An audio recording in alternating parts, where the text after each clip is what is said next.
Today on the show, we are talking about audiobooks for children's books. Yep, you heard me right, and I bet you didn't even realize that there is a need in the marketplace for these audiobooks. And today we have a special guest, in fact, an expert, no, dare I say, the wizard of all things children's audiobooks, and you're gonna love it. So let's get into it. Welcome to the Children's Author Show. If you ever dreamed of writing a book that inspires young minds, builds a lasting brand, and even creates a sustainable career, then you're in the right place. From crafting unforgettable stories, to marketing your books, to even monetizing your brand, we'll cover everything that you need to succeed as a children's author. So grab your notebook, fuel that creativity, and let's make your author dreams a reality. This is the Children's Author Show. Welcome back to the Children's Author Show. My name is Andy Coates. I'm an award-winning children's author, book coach, and your host of the Children's Author Show. This is the show where we dive into the journeys of children's authors, illustrators, and other industry professionals. And today is no different. Today we have an incredible guest. Richard Rieman is with us. And Richard, or the Audiobook Wizard, as he's referred to in the industry, is an audiobook narrator and producer, the author of The Author's Guide to Audiobook Creation, and the founder of Imagination Storybooks, which is a nonprofit that makes illustrated books accessible to blind and deaf children throughout audiobooks, as well as some visual books as well for them. He's done incredible work bringing stories to life in ways that ensure every child has access to the magic of books. Richard, welcome to the show. Thank you so much, Andy, or should I say, thank you so much in my wizard voice, because that's my character, the Audiobook Wizard. Love it. And he's got the if you're just listening to this and not watching us on our YouTube channel, he has his wizard hat on for us, and who knows what's going to happen today as we have the wizard with us. Well, Richard, I want to just jump into a little bit about your journey. Let's start there. You've narrated and produced hundreds of audiobooks now. What first got you into this field? Give us the backstory, a little bit of it. Well, growing up, I wanted to be Superman, but I couldn't fly. So I decided maybe I could be Clark Kent, and I became a reporter instead, a radio news reporter in Chicago and New York and Washington, D.C., RKO Radio Networks. I was Washington bureau chief for a while. So I was comfortable telling stories in front of a microphone and said, once radio news kind of went away in many, many places, Yeah. How about narrating audiobooks? It seemed like a natural fit. Nice. Awesome. So kind of worked into, how old were you when that transition happened for you into audiobooks? Oh, I was, I was probably in my 50s when Okay. I transitioned to audiobooks. And I transitioned to it not just as a narrator, but also as a producer, where I would work with authors to create audiobooks of all genres for them and find narrators for them. And that turned into a very good business for me. Nice. And was there like a particular moment or experience that made you realize this was now the new passion? I mean, obviously you've been working for many years using your voice as part of your profession, but where did you realize or discover really this new passion? Well, the first time that I narrated an audiobook with 30 different character voices, and I was able to pull that off. I figured it was on a nuclear submarine. And so it was all male voices, and they were all described as gruff. So I had to give Kelly the Irish accent, and then one guy a German accent, and one guy a Russian accent, and just to differentiate. And I was having so much fun. I mean, I did acting in high school plays, so this combines acting with telling a story, and I've always been a storyteller. Nice. I love it. And somewhere in that, discovering that fun passion, kind of your past experience, merging with your career, and then stumbling into this world of audiobooks. you created and established this nonprofit, Imagination Storybooks. And what inspired you to go down that road to start this nonprofit? Well, I was a volunteer for Learning Ally, reading books for the blind in both Washington, D.C. and in Chicago. And now I'm in Denver. And I also was a guide for blind skiers for many years. So I got to have a lot of blind friends. And when I talked to them about audiobooks, they said, chapter books are wonderful in audio, but we don't get a chance to hear illustrated books because usually it's like half the story when you can't see the pictures, and or it's just a very long poem if it's a Right. rhyming book. And so they felt like, is there anything I could do to make audiobooks accessible to the blind? And I said, there's this audio description thing going on in movies and TV shows and live theater where things are described. I said, why don't we describe the illustrations in the book? That way, people would get the full experience of an illustrated book as an audiobook. I love that. So you've got some experience now of doing this. Let's walk through a little bit of what that looks like. What kind of projects have you done? Yeah, we've created over 200 accessible video books that are up on the Described and Captioned Media program, which is dcmp.org. And they are free to tens of thousands of blind and deaf children and their parents and their teachers. So you have to register, but you can see all these books we've done. And our focus has been on a lot of books that feature characters, either human or animal, that have differences and challenges. And I think that we've done many, many books with all types of differences and from and of course doing books about anti-bullying and the other stuff that is important to kids. And yeah, I brought a few examples with me. If we want to start out with, since I mentioned about doing it for deaf children also, once I started doing the audiobooks for blind children, the deaf community came to me and said, could you add sign language to these books? Because it's a richer experience having it described. And I said, okay, and DCMP worked with me. And so we have ASL interpreters for each book.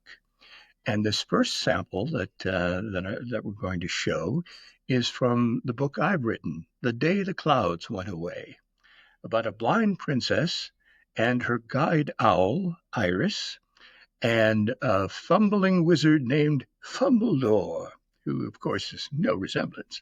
Yeah. But this is just a clip of what it's like to have an illustrated book with the pictures described and with ASL. Awesome. Well, let's take a look. In purple letters, the title appears, The Day the Clouds Went Away. Once upon a time, a long, long time ago, in a princessdom far, far away, lived a bold, independent, and self-assured princess named Claudia. She had very little eyesight, so she had a guide owl called Iris. On the cliff above the valley and the castle, Princess Claudia raises her arm. Iris the owl spreads her wings and takes off. She flies over the manicured garden bushes, shaped and cut into a maze of intersecting paths, and a purple flowering tree on the bank of the stream. Princess Claudia had a glorious party planned soon for her 8th birthday. She loved the brightness of blue skies, but when a huge black cloud blocked out the sun, she worried that rain might come and ruin her carefully planned party. Princess Claudia turned to her wizard, Fumbledore. In the garden, Fumbledore uses his magic wand to sculpt bushes in a shape like an owl. A round fountain stands in the center of a maze, and an arched arbor has a cover of draping yellow leaves. Princess Claudia smiles as she sniffs flowers on a rose bush. Fumbledore, She commanded. I have never seen clouds, but they make loud thunder that hurts my ears, and they make it rain. So I order you to make them go away. Fumbledore didn't think it was a good idea, but he loudly cast the spell. Claudius disappears. Fumbledore points his wand toward the ominous dark clouds roiling above the castle. Its beam of golden light tangles with a bolt of lightning. Not being the most graceful of wizards, he stumbled and dropped his wand mid-spell. Oh dear, I don't think I did that right.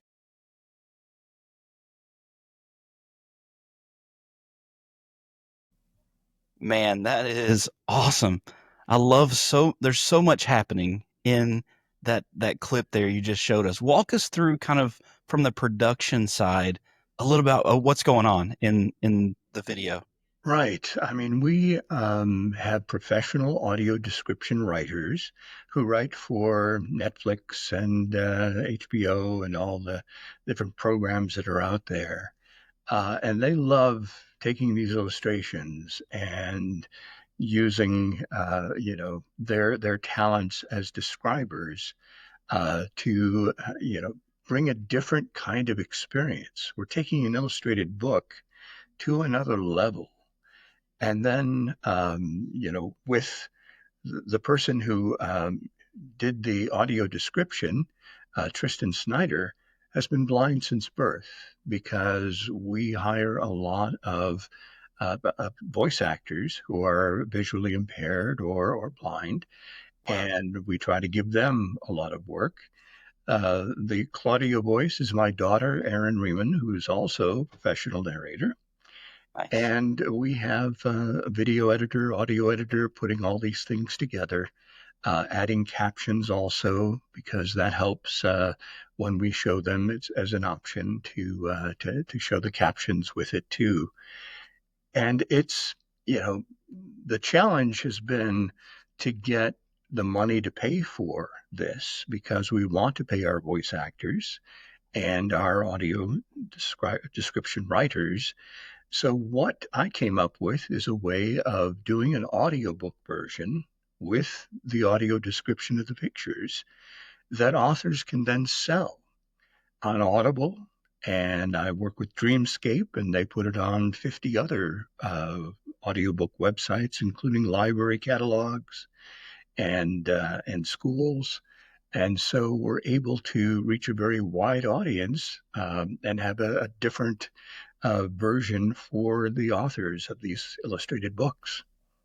That's awesome. I love that. I love that there's so many different like there's the narration that's happening, but then there's the change in the temperature of that the audio when you go into the description. And it allows you to say, okay, now I'm talking about the illustration, which is very similar when you're reading to a classroom and you're reading the story, and then the kids are entering into a different space as they're looking at the illustration. So I like that transition of voice there and how you utilize that. Yeah, and it's all enhancing the story itself. We're not trying to replace what an author has written. We're just trying to tell the story in just much more vivid detail. I love it.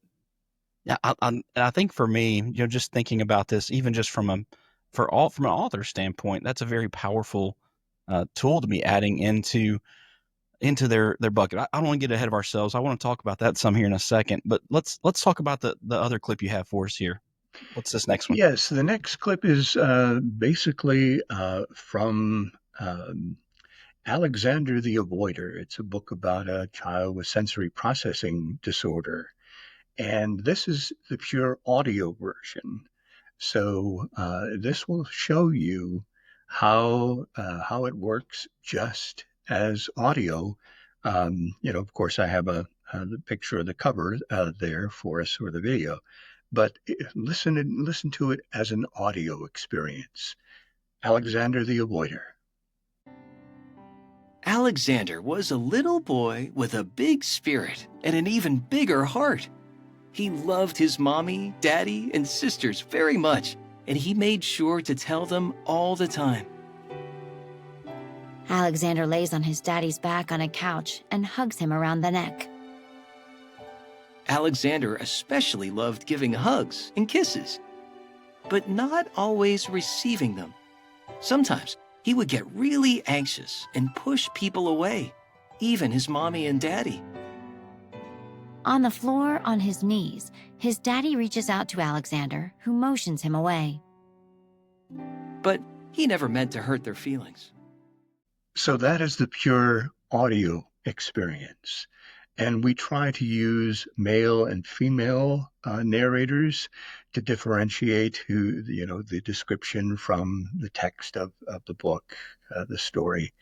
And it just, with even a little music in the background, we do sometimes if it fits, it becomes, once again, an illustrated book in a different way. That's awesome. And, I'm just thinking for myself even, like I'm picturing in my head what this illustration looks like. And so it also allows for imagination to take place. Tell us a little bit about how to, as the narrator doing the description of the illustration, what is that like? Do you guys write that as well? Do you create the description? Do you write that and then produce it? Or Yes, we have the AD writers, as we call them. We give them a PDF of the book. That's all it really takes, is we get a PDF of an illustrated book, and we take it from there.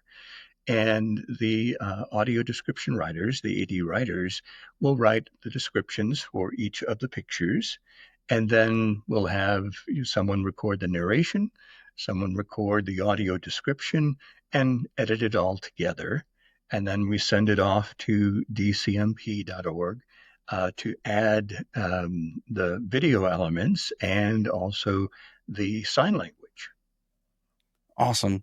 I'll tell you what, that's such a powerful insight to now have, even as a writer.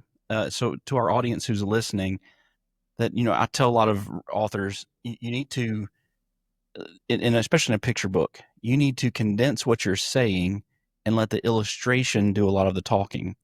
And here, what you're doing is you're bringing that to life. So the more the richness of that illustration allows this audio description narrator to really bring to life, what the image is showing. So that's a very powerful, really. So the better the illustration, the more powerful that is for them to describe.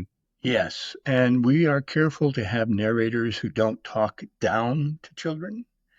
We talk to them and talk to the one person that's listening or viewing at a time, not the whole audience out there, because that kind of destroys the magic of the story. Yeah. So we keep it intimate.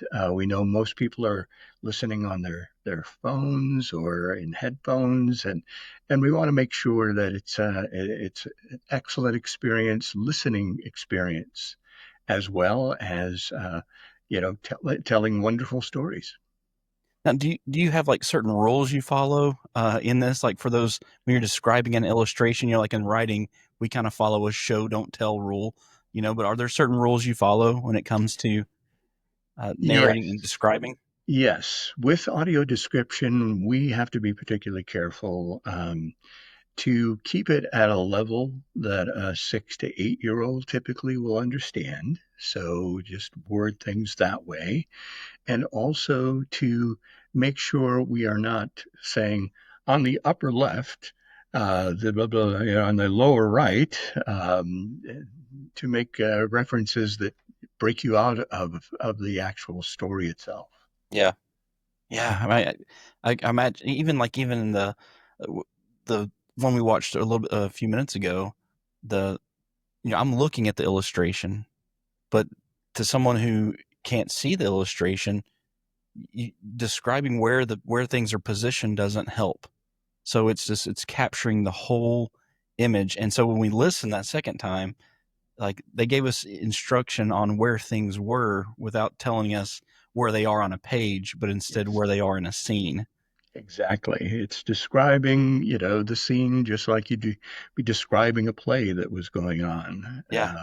And I don't know if you're familiar with audio description in TV programs, that type of thing, but there they have the challenge of fitting in the description between all the dialogue.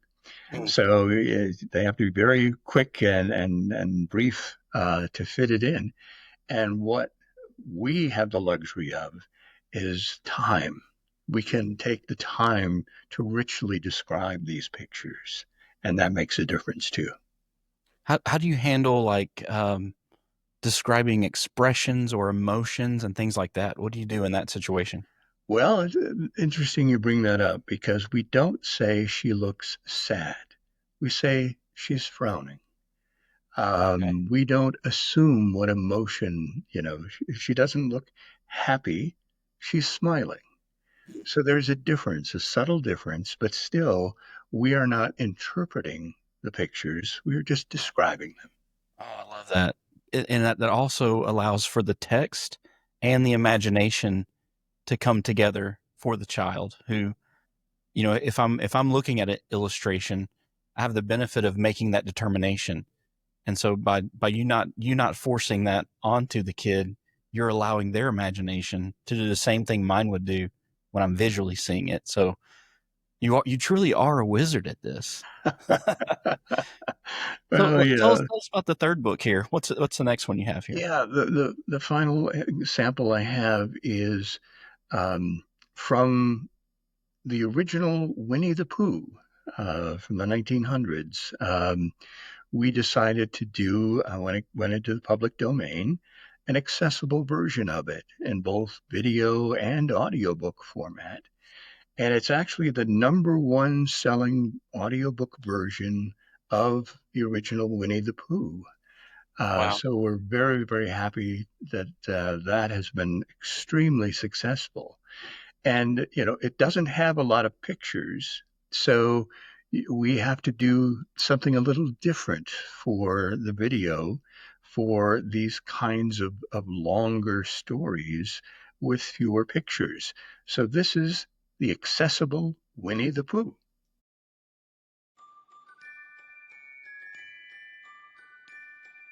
Christopher Robin stands with his arms folded across his chest. He wears sandals and a red gingham stripe-patterned shirt and shorts. His blonde hair peeks out from under the brim of his yellow hat. What about the story? What about a story? Could you very sweetly tell Winnie the Pooh one? I suppose I could. What sort of stories does he like? About himself, because he's that sort of bear. Oh, I see. So could you very sweetly? I'll try, I said. Once upon a time, a very long time ago now, about last Friday, Winnie the Pooh lived in a forest all by himself under the name of Sanders. What does under the name mean? It means he had the name over the door in gold letters and lived under it. Beneath an overhanging tree trunk, Winnie the Pooh sits on a log outside a door carved into the tree. Pooh gazes up at the smoke that curls skyward from his campfire. Behind him, a sign over the doorway reads, Mr. Sanders. A bell with a bell pull hangs above a sign reading, Ring also. One day, when he was out walking, he came to an open place in the middle of the forest. And in the middle of this place was a large oak tree. And from the top of the tree, there came a loud, buzzing noise. Winnie the Pooh sat down at the foot of the tree, put his head between his paws, and began to think. First of all, that buzzing noise means something, he said to himself. You don't get a buzzing noise like that, just buzzing and buzzing, without its meaning something. If there's a buzzing noise, somebody's making a buzzing noise, and the only reason for making a buzzing noise that I know of is because you're a bee. A swarm of bees fly in a curvy path over Pooh. Then he thought another long time and said, And the only reason for being a bee that I know of is making honey. and then he got up and said, And the only reason for making honey is so I can eat it. So he began to climb the tree. So that is the accessible Winnie the Pooh, featuring the voices of Johnny Heller, who is one of the top narrators in the country, a Golden Voice award winner, as Winnie the Pooh. And we had probably 8 different voice actors volunteer their voices to be Eeyore and all the different characters, Owl, and it just it made it a very special experience that way. Yeah, just that little clip you showed us right there had so much talent wrapped up into that just short clip. So I can imagine. I mean, I was just engaged in the storytelling and the description, and man, I can imagine the whole book is very powerful. Even if you're, just someone who wants to listen to the audiobook and the descriptions. If you're traveling down the road, you can't look at, this old picture book with your kids, for them to describe this is done in such a talented way. And so, man, that's incredible. And Tristan, our blind producer, who was also one of the voices in the book, he said, this book was read to me when I was a child, but it doesn't really describe the characters, and they don't describe it on the cartoons either. Maybe a round bear, but what we do is we go into very detailed descriptions of each of these characters to help bring them to life. That's awesome. And so, I mean, for you, I imagine this is probably one of the great achievements that you guys have been able to produce over the years now of creating these accessible versions.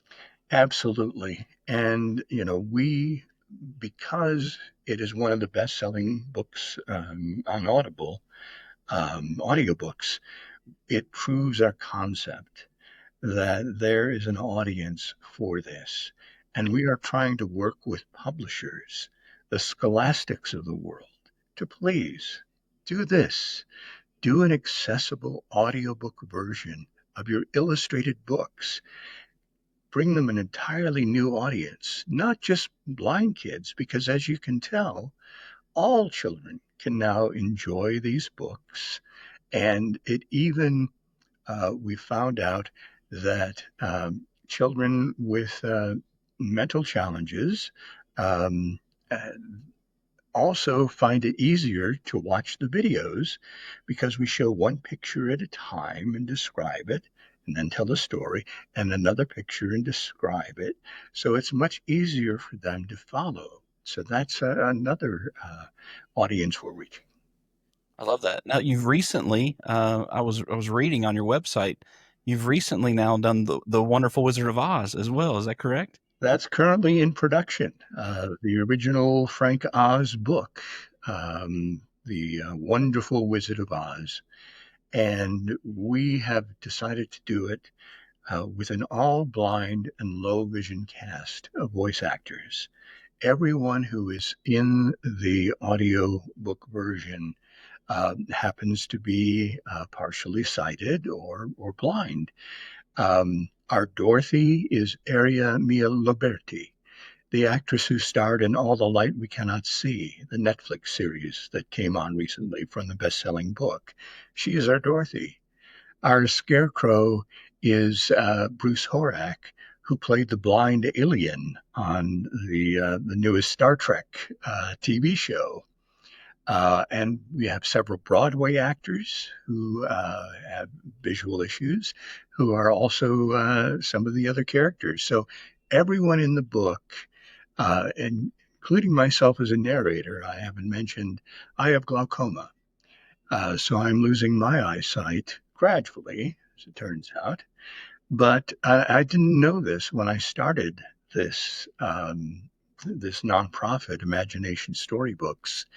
But it just tells me that I'm on absolutely the right path. This is what I should be doing. And so we'll have the accessible Wizard of Oz out in audiobook format and video format, certainly in the next few months. That's awesome, man. So you really, in your own passion and desires, have seen the value of reaching an audience that many people overlook and have not brought a lot of value to the world of books over the years, and you're now making that accessible to so many kids and schools and teachers and programs. And because of that, you've been recognized with awards from the American Council of the Blind and the Audio Publishers Association. So what are some of the what are these recommendations, are these recognitions rather, what do those mean to you, just personally, from achieving those and getting those? Oh, it's wonderful. I went to the Audies, as they describe them, the Audio Publishers Association. That's their version of the Academy Awards. And I went in full wizard outfit with a long white beard and the full wizard regalia, carrying my wand. And, got a chance to be introduced by Whoopi Goldberg, who it was quite a night in New York City to get that recognition from my peers for my work, spreading audiobooks to a whole new audience, illustrated books for children who, unless it's in Braille, and there are not that many books in Braille, and the pictures aren't described even in the Braille versions. Yeah, I didn't even think about that. The descriptions, even when they're in Braille, they're not even describing the illustrations. It's just, and really Braille, is that even, are they teaching that anymore? Like, is that? Well, it's a dying art because most schools for the blind are losing their teachers because they're aging out. So there are not enough teachers to teach Braille right now. But of course, it's still being taught, and it is a way for the most important thing for children at an early age to learn how to read. And you see what we're doing is an excellent supplement to that because, even though we're reading the story to them, they're experiencing a lot more stories than they could, even if they're just limited to Braille books in Braille. We also have had 100 of our audiobooks um, adapted to the National Federation of the Blind, actually the Library of Congress site, and they are on the blind audio reading devices, so wow. that they're reaching many more children that way. Because the Library of Congress thought, hey, we should put out more of these books with audio description so that children can hear them. And they also commented once again that they're not just for blind children, that all children can enjoy them. So I'm thrilled with the recognition we've received from the American Council of the Blind. We had a special recognition for our efforts, and we won awards for what we're doing. But the true happiness that I get is when I go to places like the Anchor Center for the Blind here in Denver for blind children, and I play the videos, and those with some sight can see what the videos are, but everybody can enjoy the stories. Yeah. Oh man, it's, we as children's authors, really the most rewarding part is when we get to see the audience react and respond to what we have created. And for you, it's not even just the world you create in your writing, but then just the delivery that you're able to provide, opening up doors for this this group that normally doesn't have the same access as a lot of other kids have. So, man, I can only imagine how powerful that is to you when you get to see that play out and get to hear responses and see the responses of these kids as they get to experience for maybe the first time for many of them. And for the videos with ASL, of course, there are some out there, but not a lot of children's books. Once again, not a lot of children's illustrated books, certainly. So adding those videos with ASL for children at an early age as they're, growing up and getting into the world of literature is critically important. And you've been doing this as a nonprofit to help provide this service. But one of the things we've talked about kind of off air a little bit is that there's an opportunity for authors to get into this. So a lot of our listeners are children's book authors, and what does that look like for them if they decide, hey, I have a book and I'd want to make my book accessible, this project accessible? Where would they start? What would be the best route for them to begin with? Well, I've created a website, audiobookwizard.shop. It's my wizard shop at audiobookwizard.shop. And there, authors can see the samples, like we have shown, of what's available to them. And then they can either have an audiobook version produced, and we put it up on Audible and all the other sites. Like I said, all they do is bring us the PDF and we do the rest. And they get royalty payments. $2 to $4 is typically what an audiobook will bring. And because we're adding the description now, the audiobooks are twice as long. So, it's hard to get people to use credits on Audible for short books, but these are very special. And we find that on the Winnie the Pooh one, like as a bestseller on Barnes and Noble Audio, things like that. But all authors have to do is go to that website and learn about it, and they can sign up right there to have either just the audiobook version done or the full video with the ASL. And we also can add a downloadable Braille file for those children who want to print out the book at home and read it in Braille. Wow. Now, for you guys, I mean, I've heard about audiobooks, and I've looked into it that some with, using Amazon and going through their service ACX, and you hear about those, but that's very restricted and limited. Now, how distribution wise, what does that look like? Is that the only source out there? Or are there other places and to be distributed to? Well, the great thing is that we have a partner in Dreamscape Media, and they distribute books to, as I mentioned, Barnes and Noble Audio, to retail outlets. They put it in all the library catalogs. They have it on the audiobook sites, Libro.fm, which are for independent bookstores to be able to sell audiobooks through. So it's available many, many more places than just Audible. Nice. Now, you've worked with several indie authors to help them create these audiobook projects that they might have. And what would you say are some of those the key things that authors should consider before they jump into this audiobook production with you guys? Well, the interesting thing is that they can actually use these clips to promote their book, that this will help them sell the hardcover and paperback and even ebook copies of their books. Because even on Audible, you can put a video clip there about the book or an audio clip with the cover.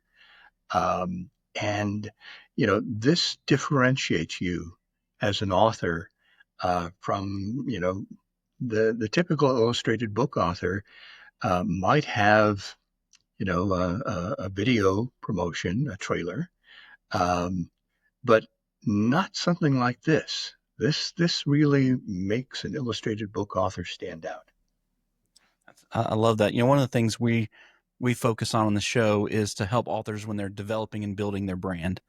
And as part of building a brand is to provide a service, a product, really we say you need to niche down. Find where can I reach a group, an audience, and start to build from there. And would you say this is still currently a very under-serviced industry in the audiobooks, especially with the description? Absolutely. That's why I'm hoping that the major book publishers will get on board with this, and when we're talking to them about, we'll even produce the books for them if they'd like. Um, and it just, they're concerned, oh, well, if it's just for blind kids, that's not a big enough audience. The uh, Someone who used to work in traditional publishing told me, well, you're appealing to the hearts of the publishers, but they don't have hearts; they have pocketbooks, Yeah. and you really have to convince them that they can make a lot of money doing this. And that's why the Winnie the Pooh example and hopefully the Wizard of Oz sample will show that this can actually make money for the publishers. So we're still working to convince them. Yeah. Yeah. And hopefully in the coming short period of time that they get on board, because I do see this as a very powerful tool. Even thinking for kids who are maybe they're on a road trip and they have a book in front of them, if they can pop some headphones on and they're hearing the audio as they're looking at a physical copy, even they have somebody who's reading to them. Mom or dad are in the front seat driving, but they have someone who's reading and describing. Like just all those different senses are then activated. So, Exactly. not even just for those who don't have access because of some sort of limitation or disability, but even just for, a kid who can or is trying to learn to read and they have somebody who's reading to them on We're, demand. That's very we're powerful. making an illustrated book of multimedia experience. Yeah. I love it. So if you are listening to this is some gold right here for you, that if you're looking to expand your brand and to grow and to build, definitely get in touch. Well, Richard, this has been such a fascinating conversation. So thank you for all the work that you have done to help make this accessible to so many children so they can experience the magic of storytelling.